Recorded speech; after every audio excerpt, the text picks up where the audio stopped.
With DC already having themselves a very successful franchise with the Christopher Reeve Superman films, Marvel hoped to play catch-up, using their own purveyor of truth, justice, and the American way, aka Captain America. Production on a Captain America movie was now ongoing at Canon Films, so what if it was made?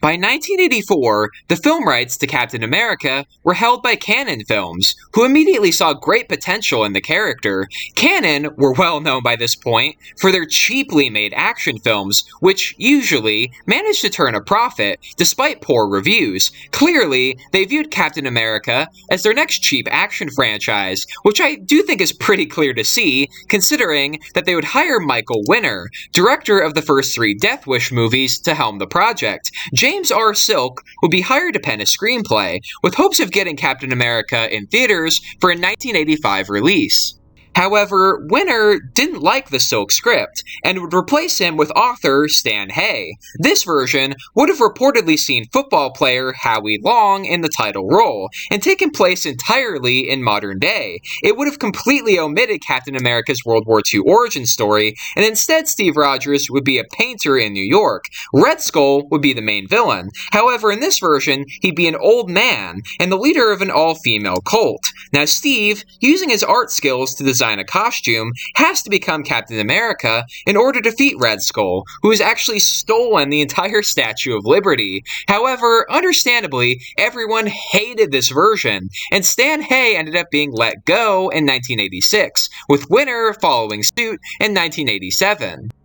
Canon would then hire John Stockwell to direct their film, with Stephen Tolkien to write the screenplay. However, this version never got made either, as in 1989, Canon would be bought out by Pathé Entertainment, and one of Canon's founders, Menahem Golan, would take the rights to Captain America with him to 21st Century Film Corporation. Stephen Tolkien, however, would remain on board as screenwriter, but Stockwell would be replaced by Albert Payen. While both Arnold Schwarzenegger and Dolph Lundgren were considered for the title role, the part would eventually go to Matt Salinger.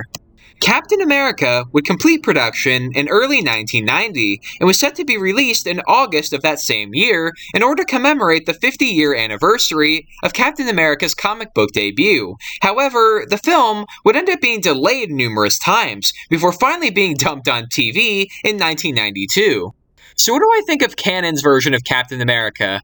Crap, mega crap. I really don't like it at all. I mean, it doesn't sound very good to me. Like, I said in the last Captain America video that, like, you know, I would not skip over the World War II origin stuff. And this version would have omitted it completely. Like, the previous version at least would have shown it in flashbacks. This version wasn't even going to do that. This version was just going to pretend like he was never from World War II, which is so weird to me. Like, why would they do that? I'm guessing probably to save production money, if I were to guess, because Canon were cheap as hell, but... And Red Skull's plan to steal the Statue of Liberty, that sounds like something that, like, Vector from Despicable Me would do. That doesn't sound like something that Red Skull would do, at least not in my opinion. That's really silly. And why would his worshippers all be female? Like, if it was going to be Hydra, because they never said Hydra, but I'm guessing it would be Hydra. Like, why would Hydra only be women? Like, that doesn't make any sense. And, like, why would Steve Rogers even become Captain America if he doesn't have powers? It's like, there's nothing about it that makes any sense to me at all. And I'm not saying you have to have powers to be a hero. I mean, ask Batman. But this is just a regular schmuck. Like, There's no real motivation for him to do it, besides, someone's got to do it. And, that can work sometimes, but I don't think it would work for a movie of this magnitude, or should I say not magnitude, because it was going to be cheap and low budget, and nobody was going to see it probably, but, legitimately, the only thing I actually kind of like about this version is the idea of Steve Rogers becoming a painter, which I know is weird, don't get me wrong, I know it's weird, but, imagine, imagine a scenario where he gets unfrozen from the ice, and he's suffering from PTSD because of, not only the stuff that happened to him in World War II, but all the years that he didn't get to live, and imagine, he started painting to let off steam, and started painting his trauma. That's actually not too bad. I like the idea of Steve Rogers getting himself an artistic hobby. I don't actually think that's that bad. But this one, he was just going to be a painter to be a painter. He wasn't even going to, it was really only going to be done so he could make his own Captain America suit.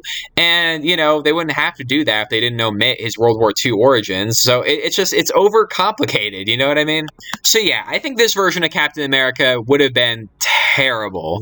I actually think this version would have been worse than the Matt Salinger one. The Matt Salinger one is horseshit. It's so bad, but this version sounds worse, because at least the version we got didn't skip over the World War II stuff. You know what I mean? So, yeah, say what you will about that, but it is better than this sounds, just honestly. A lot of people don't even know there was a Captain America back then, but yeah, there was. And it was just as bad as you probably imagine. But yeah, I mean, yeah, there's nothing really good I can say about this version. Maybe it would have had a more stable production because Canon were a lot more stable at this point than 21st century films were. But really, that's all I have to say. That's really all I have to say. I mean, Menahem Golan and Yoram Globus, they didn't know anything about Spider-Man. They thought Spider-Man was a monster movie character when they were working on Spider-Man. So, I don't know what they viewed Captain America like, but I'm guessing it wasn't much better. I'm guessing they probably thought Captain America was something completely different than he was, and that's probably why his whole story is so different. But I don't know, because they actually hated the script just as much as I do, so I don't know. But, yeah, I'm really glad this movie didn't get made, definitely. Is the Matt Salinger one crap? Yes, but this one would have been worse. I'm absolutely positive this one would have been worse. But let me know your opinions on that in the comments down below. And if you enjoyed this video, please consider giving it a thumbs up and share with all of your friends on all your various social media platforms. And speaking of social media, don't forget to follow me on Instagram, Rinzler_Productions, and I'll see all of you tomorrow in the next video.